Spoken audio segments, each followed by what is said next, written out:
बिस्मिल्लाहिर्रहमानिर्रहीम। आज 9th class के चैप्टर 1 का टॉपिक 1.1 हम डिस्कस करेंगे। आईबीएस के प्लेटफॉर्म से मैं हूं शुएब उमर। चलते हैं 9th क्लास के पहले लेक्चर इंट्रोडक्शन की तरफ और ब्रांचेस ऑफ फिजिक्स की तरफ।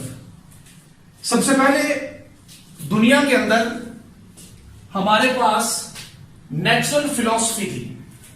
नेचुरल फिलॉसफी क्या है मेरे बच्चों?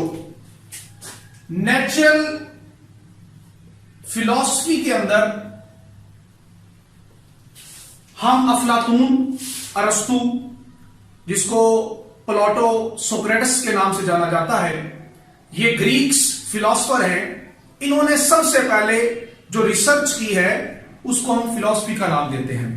18वीं सदी तक ये फिलॉसफी ही चलती रही, लेकिन जैसे जैसे वक्त गुजरता गया नेचुरल फिलॉसफी अपनी शाखों में बढ़ती गई, यानी कि उसके अंदर एक्सपेरिमेंटेशन और ऑब्जर्वेशन को लोगों ने स्टडी करना शुरू कर दिया, तो फिर उसका नाम साइंस रखा गया। उसका नाम क्या रखा गया जी? साइंस। 18वीं सदी तक हम नेचुरल फिलॉसफी ही स्टडी करते रहे हैं। उसके बाद हमारे पास है science. The knowledge gain through experimentation and observation. Observation क्या होता है? मुशाहिदा करना। और एक्सपेरिमेंटेशन क्या होता है? किसी भी चीज का तजुर्बा करना। जब आप किसी चीज पर मुशाहिदा करते हैं और फिर उसका तजुर्बा हासिल कर लेते हैं तो उसको हम क्या कहते हैं? साइंस। फॉर एग्जाम्पल, ये मेरे हाथ में एक बोर्ड मार्कर है। अगर किसी ने इस बोर्ड मार्कर को देखा हुआ है तो उसको हम कहेंगे कि ये मुशाहिदा कर रहा है। ये बोर्ड मार्कर को मैं ओपन कर रहा हूं, ये लिखेगा कैसे? तो ये सारा कुछ वो ऑब्जर्व करेगा। लेकिन जब आप खुद अपने हाथों से इसको इस व्हाइट बोर्ड के ऊपर लिखेंगे, इससे लफ्ज निकलेंगे, हरूफ निकलेंगे, तो इसको हम कहेंगे कि ये तजुर्बा है। और इन दोनों का जो कॉम्बिनेशन बनेगा ऑब्जर्वेशन का और एक्सपेरिमेंटेशन का, उसको हम साइंस कहेंगे। साइंस की मजीद 2 ब्रांचेस हैं। Number 1 biological science and number 2 physical science. Biological science क्या है?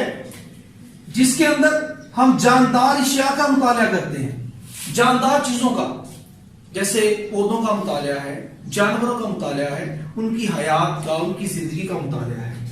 उसके बाद है फिजिकल साइंस, जिसमें हम बेजान चीजों का मुताला करते हैं, यानी जिनके अंदर जान नहीं पाई जाती। फॉर एग्जाम्पल, मोटरसाइकिल है, कार है, बसेस है, एरोप्लेन है, इनकी मोशंस है, बेंच है, कुर्सियां हैं। ये तमाम की तमाम जो बेजान चीजें हैं, ये कैसे वर्क करती हैं, इनके अंदर कैसे लॉज ऑफ फिजिक्स एप्लीकेबल है, उस सब को हम फिजिकल साइंस के अंदर स्टडी करते हैं। फिजिक्स बेसिकली फिजिकल साइंस से ही अखज की गई है। तो चलते हैं, सबसे पहले हमारे पास है फिजिक्स, इसकी डेफिनेशन। और डेफिनेशन जो फिजिक्स की है, अगर किसी भी बंदे ने मेरे बच्चों को समझ लिया अच्छे तरीके से, तो यकीनन उसको फिजिक्स की ईच एंड एवरीथिंग का, इन्वेंशंस का, ऑब्जर्वेशन का, डिस्कवरीज का भी यहां तक पता चलेगा। In physics we study about matter, energy and their interaction. इसमें 3 चीजें हैं। Number 1 matter, energy and their interaction. Matter होता है मादा, एनर्जी कुव्वत, और इंटरेक्शन ताअमुल। अगर मादा और एनर्जी, मादा प्लस एनर्जी, ये दोनों आपस में मिल जाएं तो इससे हमें फिजिक्स मिलती है। इससे हमें क्या मिलती है जी? फिजिक्स। ये बोर्ड मार्कर है, ये खुद ब खुद नहीं लिख सकता। इसको लिखने के लिए मेरे जिस्म के अंदर मौजूद एनर्जी की जरूरत है। जब मेरे जिस्म की एनर्जी इस बोर्ड मार्कर तक पहुंचती है तो ये बोर्ड मार्कर लिखता है, और जब ये लिखता है तब फिजिक्स वकू पजीर होती है, तब इंटरेक्शन हो रही होती है मादा और एनर्जी के दरमियान। बोर्ड मार्कर एक मादा है और मेरे हाथ के अंदर मौजूद अल्लाह ताला की तरफ से अदा करदा एनर्जी है। जैसे इंसान है, उसकी आप मिसाल ले लें। ये इंसान का जिस्म जो है ये मादा है, इसके अंदर मौजूद रूह एनर्जी है। जब मादा और एनर्जी होंगे तो इंसान बनेगा, अदरवाइज इंसान मुकम्मल नहीं है, चल नहीं सकता, फिर नहीं सकता, जिंदा नहीं कहला सकता। आगे हमारे पास आ जाती हैं ब्रांचेस ऑफ फिजिक्स। सबसे पहले है mechanics. It is the study of motion of an objects. ये चीजों की हरकत का मुताला करती है। मोशन, हरकत।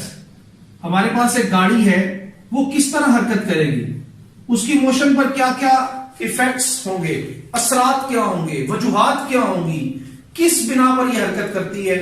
वो गाड़ियां हो, वो कोई भी किसी भी चीज की हरकत हो, वो हम मैकेनिक्स के अंदर स्टडी करते हैं। और मैकेनिक्स एक बहुत बड़ी शाख है बच्चों फिजिक्स की। उसके बाद आ जाता है heat, nature and moods of transfer of heat. Heat की नेचर क्या है? हीट हमेशा गर्म से ठंडे की तरफ फ्लो करती है।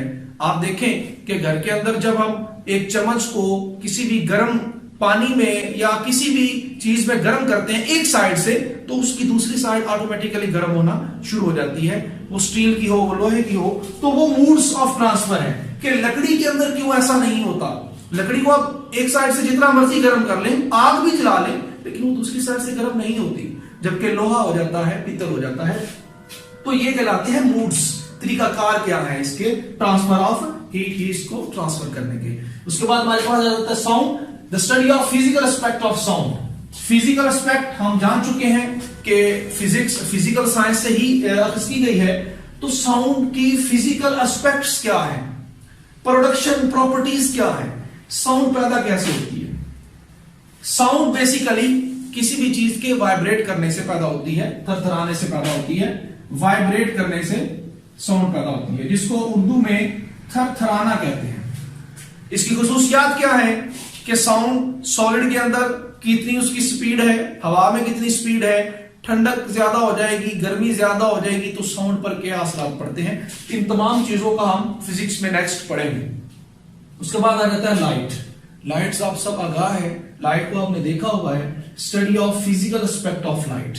यहां भी फिजिकल एस्पेक्ट है, लाइट पैदा कैसे होती है, इसकी प्रोडक्शन क्या है। हम जानते हैं कि लाइट का क्या तरीकाकार है, हमें देखने के काबिल बनाती है।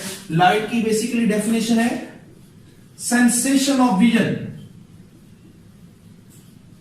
हमें देखने के काबिल बनाना। साइंस के अंदर जो ब्रांच ऑफ फिजिक्स में लाइट एंड ऑप्टिक्स का चैप्टर है, वो टोटल 10th क्लास में मौजूद है, जिसमें हम पढ़ेंगे कि ये सेंसेशन ऑफ विजन पैदा करती है, हमें देखने के काबिल बनाती है। इलेक्ट्रिसिटी एंड मैग्नेटिज्म, आप जानते हैं इलेक्ट्रिसिटी क्या है और मैग्नेटिज्म क्या है। इलेक्ट्रिसिटी बेसिकली, अगर ये मेरे पास एक वायर है तो इसके अंदर ये छोटे छोटे चार्जेस हैं।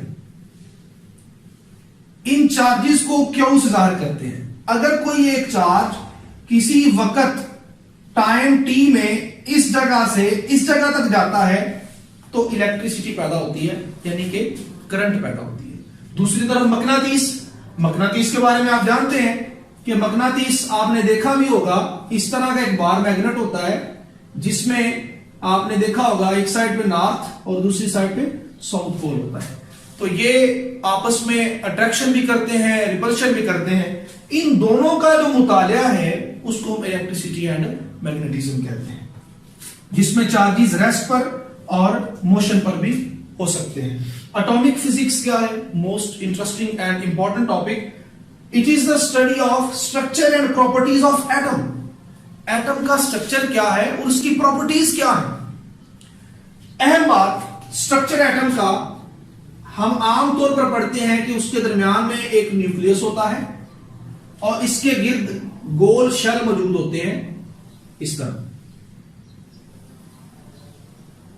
जिसमें पहला शेल के, फिर एल, फिर एम और एन, इस तरह ये शेल इसके मौजूद होते हैं।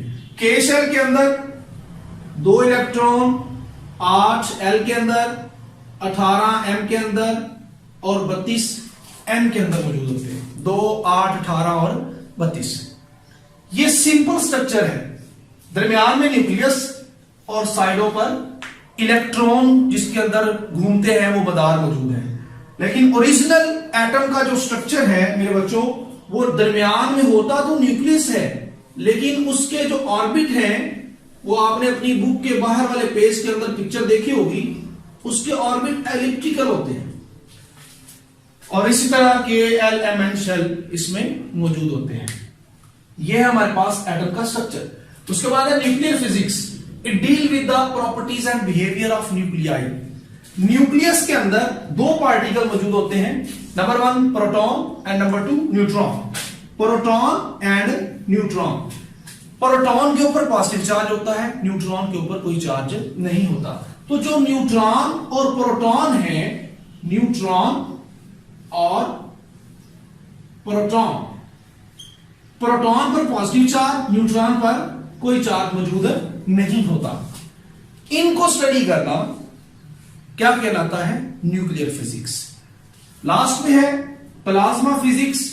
It is the study of production and properties of ionic state of matter. ये जो डेफिनेशन है ये बच्चों को अक्सर भूल जाती है। आप देखें कि आयंस क्या होते हैं। आयोनिक स्टेट ऑफ मैटर, आप नमक को एक पानी के महलूल के अंदर डाल दें, ये वाटर है, वाटर के अंदर जब आप नमक डालते हैं NaCl, सोडियम क्लोराइड, तो क्या होता है? सोडियम अलग हो जाता है, उसके ऊपर पॉजिटिव चार्ज आ जाता है, मुस्बत चार्ज आता है। क्लोरीन अलग हो जाता है। जब ये अलग अलग हो जाते हैं तो ये एक मॉलिक्यूल से आयंस बन जाते हैं। इस स्टेट को स्टडी करना, आयोनिक स्टेट को स्टडी करना, अलग अलग जो आयंस हो जाते हैं, सोडियम अलग, क्लोरीन अलग, उसको हम कहते हैं आयोनिक स्टेट ऑफ मैटर। और प्लाज्मा ये 4th स्टेट ऑफ मैटर है। 3 स्टेट आप जानते हैं, नंबर 1 सॉलिड, लिक्विड, गैस, ठोस, माया गैस, और 4th one is plasma, very important state, and it is known as ionic state of matter, मादे की आयोनिक हाल। तो ये था आज हमारा 9th क्लास का इंट्रोडक्शन लेक्चर। अपने होस्ट को इजाजत दीजिए। अल्लाह हाफिज।